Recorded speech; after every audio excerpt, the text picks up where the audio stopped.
economically, dominated politically, humiliated and segregated, I don't want peace. If peace means being complacently adjusted to a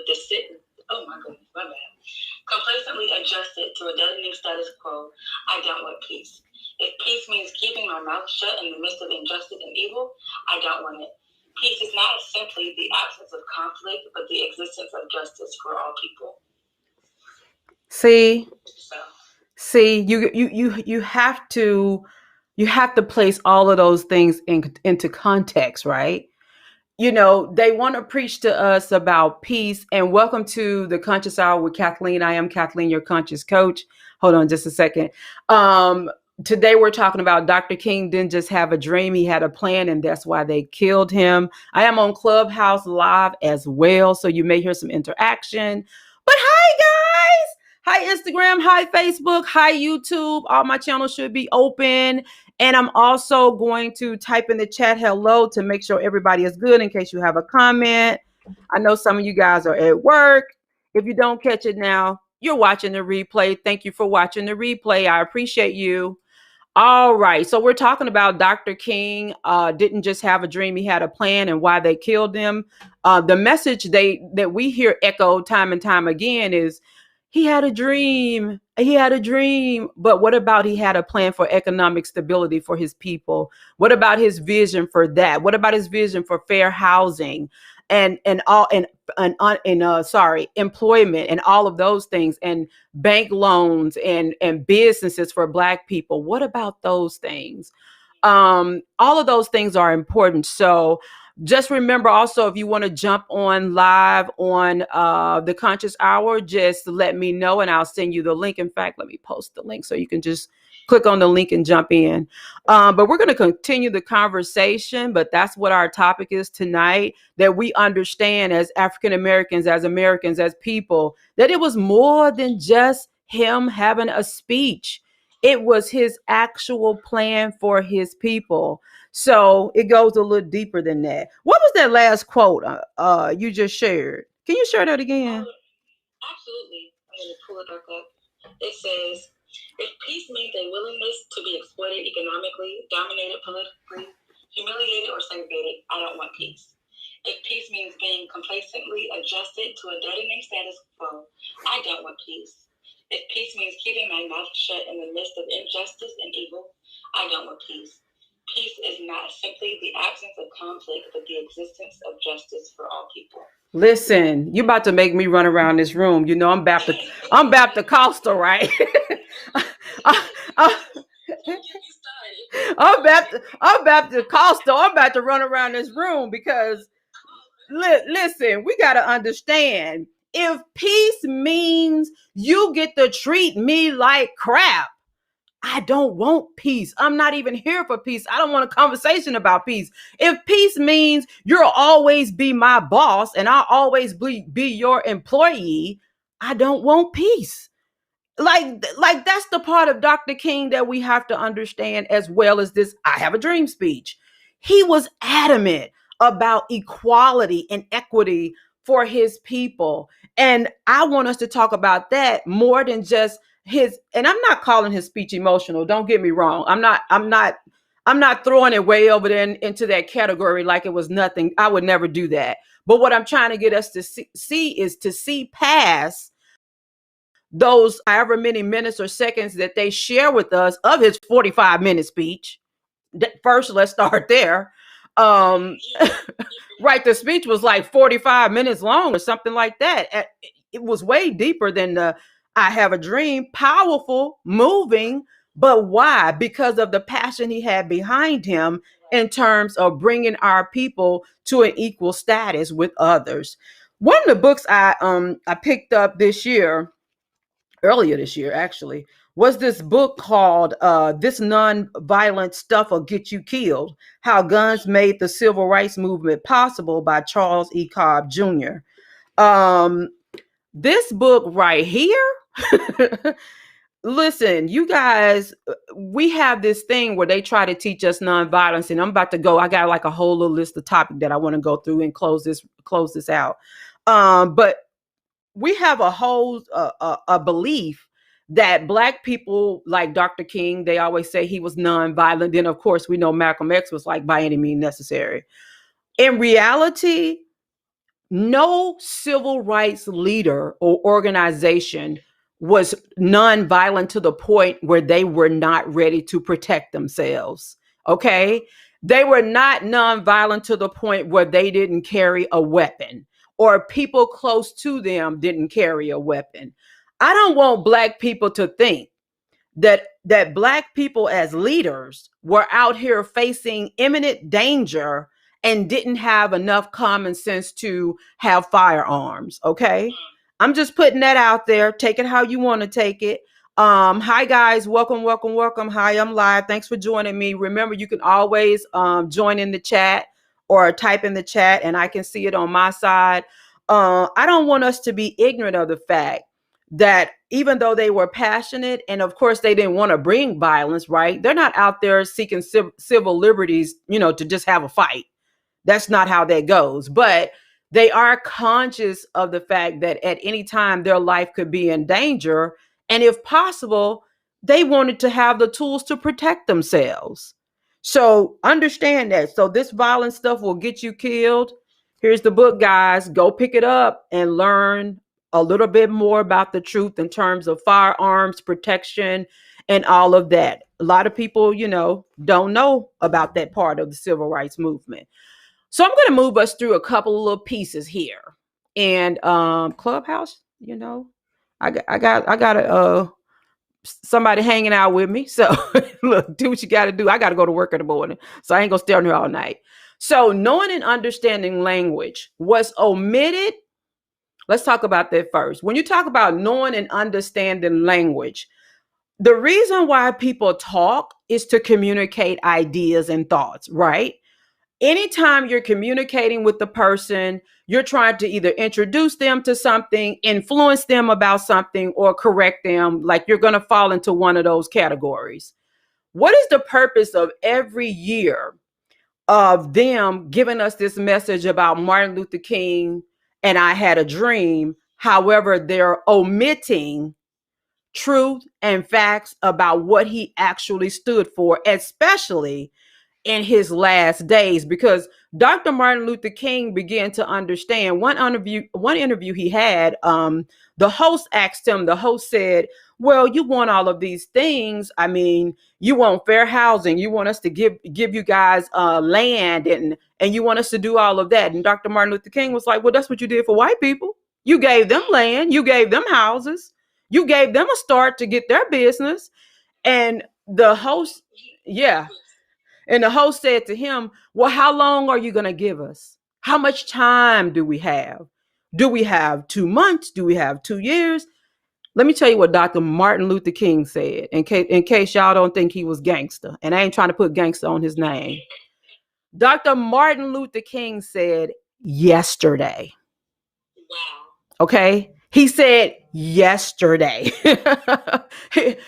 He was not playing any games with the lives of the people that he carried the burden for, because they omit pieces like that, because they omit the film where he was speaking with President Kennedy and others, because they omit the information about how he approached different political figures, senators, state representative, congressmen, all these things, because they need to add that in their little commercials when they're talking about Dr. King and honoring him on his day. If they added those things, though, how would that make you feel? How would that turn you, right? How would that turn you into an activist?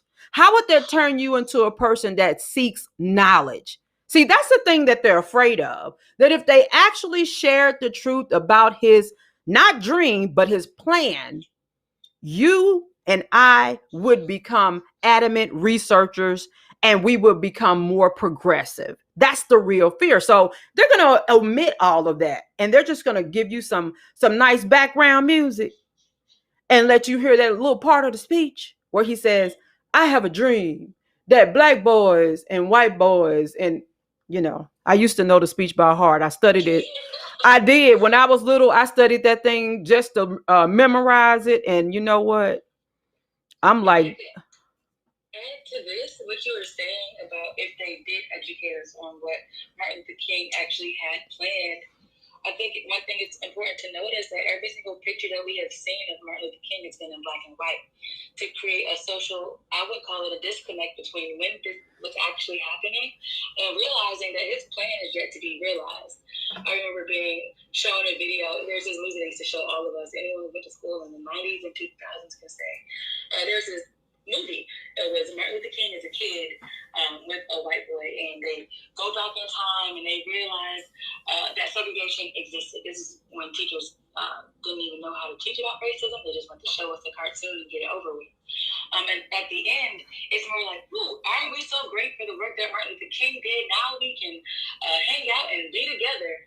When in reality, he was just getting started at the day of his assassination.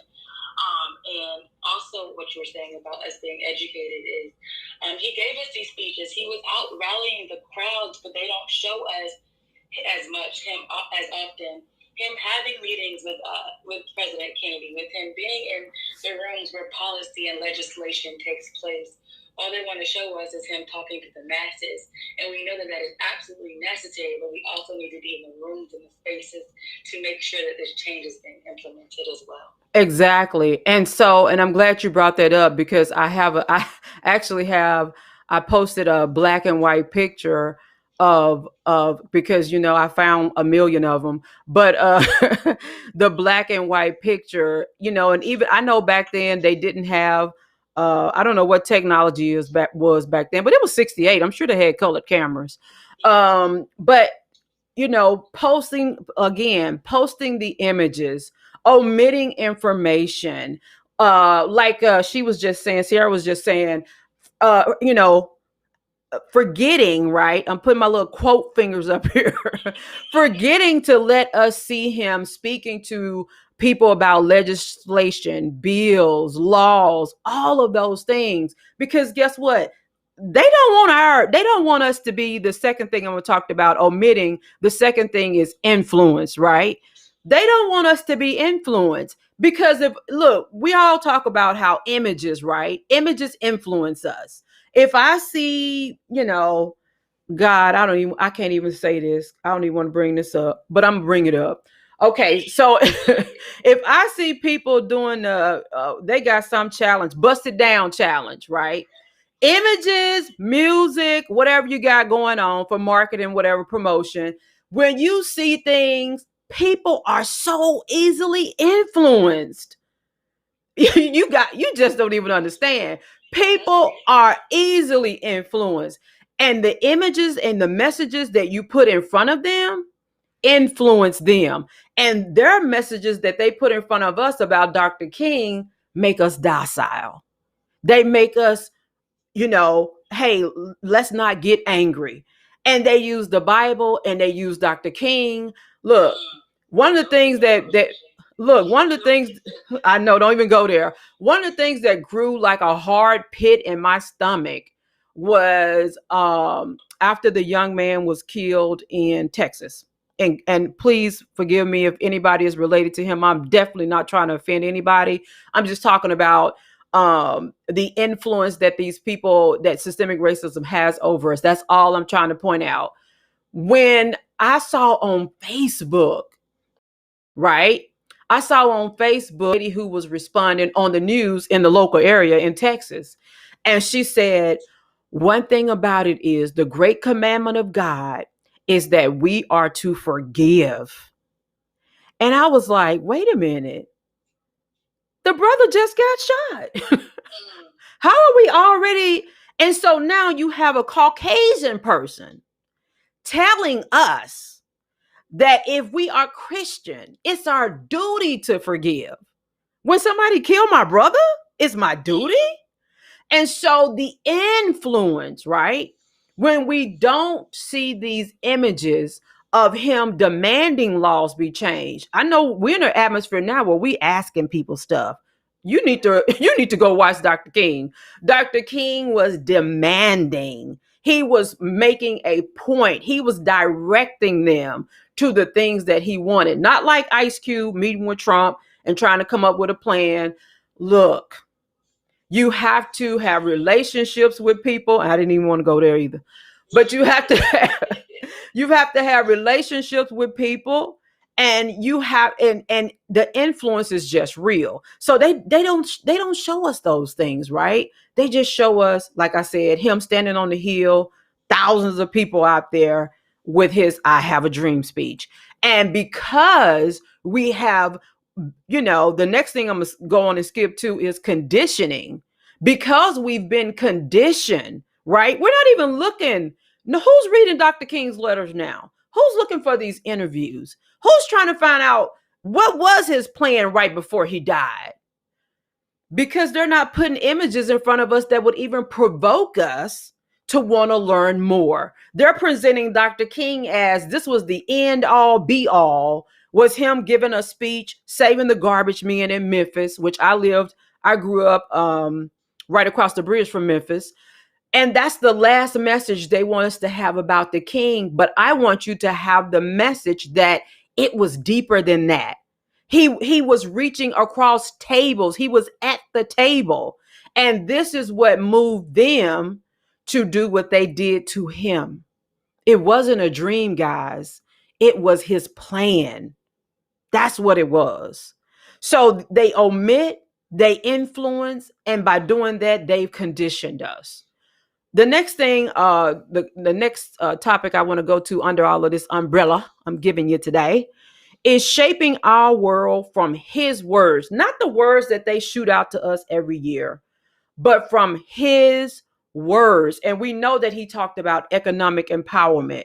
Why did he talk about that? He talked about that, number one, from what he saw. He saw Black men weren't working. He saw they couldn't provide for their families. He saw that they couldn't afford to take care of their children, to buy a car, to buy a home. He saw that they weren't able to establish businesses. That's what he saw with his own eyes. Dr. King said he would walk into the communities before he even spoke in the community. Talk about respect. Talk about honoring, being honored. This was a real man. Of course, he had a degree and he was a reverend, but he was just a man at heart, because he's Dr. Martin Luther King. He could have just showed up. People were, may have been giving him, I know that, they were giving him money because one person, I just watched that movie One Night in Miami. And I think as part of the conversation, somebody gave him $50,000 or something like that.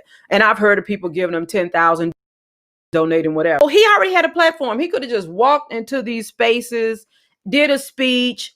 Everybody knows him, and it would have been good. But he took the time to visit communities, to visit businesses, to talk to the brothers on the street, to ask the ladies, how's it going, to engage with the children. So he's speaking from a place of what he saw with his own eyes. This is not something he sat at a desk and read the numbers. No, he got out there, as they say, boots on the ground. And he did the work. And that's what we have to do. We have to be shaped in our world, present world right now, by his words and by his action according to his plan, which is still the same thing we're trying to accomplish today. And so he saw that. The next thing he did after he saw it with his own eyes, got the information for himself, is he planned. He built relationships, and he created plans around those relationships. Who do I talk to? Who runs the Ford Motor Company in Detroit? Right? This is what he did when he went to Chicago. Who runs this industry? Who runs this factory? Why aren't there Black delivery drivers in your area? So you got to build relationships with people who are in places politically, industry wise. You have to build these relationships. You just don't pop up. You have to create these relationships so you can have an effective plan and effective strategy. So he saw it, right? He got in and he planned, and then he executed. He did. Let me tell you what we got today. We got a lot of people that talk, right? That don't even know what's going on. And I'm not criticizing you. I'm just trying to a place of awareness. It would be detrimental for me to just, even with all the information I call myself having, and with all the knowledge I call myself having, it's detrimental to me to just step into a community that I'm not familiar with, right? I don't know the people. I don't know what their needs are. I don't know who to speak to that would even help me be a greater influence in this community. So as we're moving along, let's think about that. Nothing wrong with starting from the bottom as long as you get started. So as we're shaping our world with his words, think about those three things. When you step into a community, and I'm preaching to the choir, I promise you I'm preaching to the choir, I'm preaching to myself. When you when you step into a community, find out, do an evaluation, get to know the people where you want to have influence. And a good place to start is with your family, because your family. And then start telling friends and neighbors, and then, you know, keep moving on. And then he started doing the work. The last little section is moving into the 2021 era. We are all now at a place of more awareness than we've ever had before. I think I'm almost 50. I've never heard these conversations before. I've never, ever heard Black and white people speak out about racism and systemic racism. I was in a room on Clubhouse the other day, and they literally had a room open called Black Women and White Women Get to Ask whatever questions you wanted to ask to a white woman, something like that. When I tell you they were asking the tough questions, the uncomfortable questions, the hard questions, and it was a back and forth. White women were asking questions, Black women were asking questions, even a couple of Black men got on. But as we're thinking about moving into this 2021 era, we are having conversations we've never had before. And you know what? We can't take it back. We can't go back to being the way we were before. We can't even relax now, because look, we're so close to coming out of this whole debacle of racism that we can't even we can't even be comfortable not being great at this point as Black people. I cannot be comfortable. The other day, a police officer was behind me. I was on my way to work. He literally followed me. This guy literally followed me almost to the doorstep of my job. And I'm telling you, I turned a lot of corners, because that's how it takes, a lot of corners to get way back in that rural area where I do work. And so the officer got behind me. When I tell you, felt different, like I didn't feel Black like I used to feel Black. I used to feel Black. Now I'm put a little grace on this, because I grew up in a small town, and my dad had a little money at the time. And so I used to talk to the police real crazy, and they never gave me a ticket or anything like that. So a little bit of that carried over into my adult life. So I will talk smack to an officer. However, since I've been married and relocated, and I'm of course married to a Black man, I have been in some situations where a gun has been drawn on me and my husband. I've been in situations where my son was threatened by an officer. So I do definitely understand both sides of the coin. We had a deacon at our church who was harassed by the officers in the area where we lived in, which was predominantly white, in the suburban area of St. Louis. And so I've had these experiences. But when I was driving and this officer got behind me, I felt different. I didn't feel the same Black I felt last year. I just felt a little bit more empowered. I felt a little bit more equal. I felt a lot more of how I'm supposed to feel. Like I'm not even supposed to feel a certain type of way just because I live in America. And I felt that in that moment. I felt like, look, you better have a reason to stop me, because I have equal rights. And that's important, that we are aware, right? We are aware of this moment that we are living in. We are aware of who we are. We are aware of them, being cognizant, and they know what they've done, and they know what they're doing. We've got to come to a place where we understand that. Like I said, he had more than a dream. He had a whole plan. And then move into partnership. Grow some relationships, move into some partnerships. And I'm not just talking about, getting with white people and all and doing all of that. I'm not just talking about that. That's not all I'm talking about. I'm talking about grow some relationships within your community, in your family, and in your church, and then go out and approach these city council members for what's needed in your community. Go out and approach the Board of Education about what's needed in your community. Go out and speak to your senator and your state representative about what's needed in your community. Because why? We're aware. And now what? We got to build these partnerships. We got to form these bonds. We got to group together. And then finally, progress. That's where we get. When we take all of these steps and we do all of these things, we have progress. I want you to see a picture. It's the Poor People's Campaign, 1968. Reverend Barber now runs the Poor People's Campaign. And I donate whenever I can. It doesn't matter how little. I still know my donation counts. And so Reverend Barber runs the Poor People's Campaign today. Talk about building partnerships. This is a partnership. The NAACP, Black Lives Matter, the Poor People's Campaign, funding the African History Network, Roland Martin Unfiltered. All of those things are important if we want to actually progress. So I'm just here to just tap you in and let you know that there is more to Dr. King than the I Have a Dream, the little part of the I Have a Dream speech that they share with you. There is much more than that little portion of his words. And I want us to understand that. I'm going to leave you with this. Make sure you appreciate the skin that you are in. Okay? Love the skin you're in.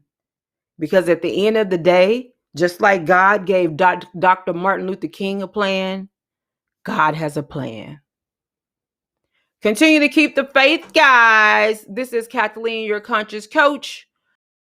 I'm glad today. I am the author of the Conscious Book Collection. Look for it in my bio. I'm the author of 4 different books. I'm chosen. I'm an educator, author, speaker, and writer. And I am Kathleen Harrod, your conscious coach. Just wanted to jump on here for a little while and do a little education and just make you consciously aware as coach. Have a great night.